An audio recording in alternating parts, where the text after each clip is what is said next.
I've been here on the farm here for 62 years, and I've been farming the farm since 2000 on my own. I bought the farm from my dad at that time, but I've been farming with him hand in hand since I was about 12 years old.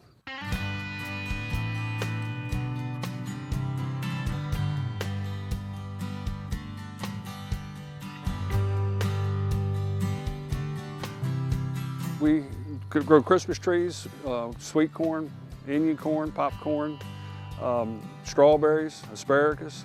We usually go out here in April with the corn planter, with the planting corn. So we move from one farm to another, try to get out at 10 o'clock in the morning because that's usually the slackest time for traffic. So farmers need to use the roads to get between different fields where they're harvesting crops. Farmers oftentimes rent or own different parcels of land that are not always next door to each other, so they have to drive distances. But it is important for the farmer to be able to get to their fields, and they cannot always do that at the most convenient time for you.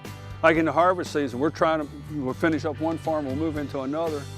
It could be 4 o'clock, 5 o'clock rush hour traffic, and we'd hate to be out there, but we got to continue on because of trying to beat the weather. The weather is the most optimal thing, like 2018.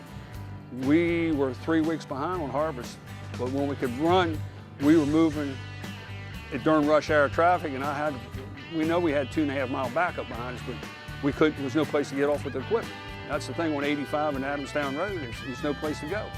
Every year there's serious accidents across the country due to farm equipment moving and vehicles not being safe and observant as they're trying to pass or come upon the equipment and just don't know what to do.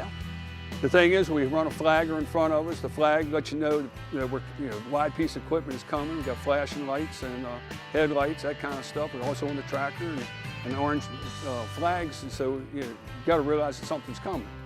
You ease over to let a car come northbound, go by, but they think when the person's going southbound following you, he thinks that's a chance for him to make a dart around you, and we can't be watching the telephone poles and protecting, trying to protect our equipment so we don't hit the poles or somebody else. Many of these pieces of equipment take up the whole road, so if you can pull off safely onto the side of the road, whether that's a shoulder or into the grass so that the equipment can pass, please be careful not to pass the farm equipment. You cannot see what is in front of the tractor normally because it is such a large piece of equipment. And it is not safe for you to do so with traffic coming the other way, as well as the farmer cannot always see you coming from behind. I know it's upsetting that you want to get home or get to work, but we're trying to get our work done too. And it gets frustrating when we can't move along to get things done.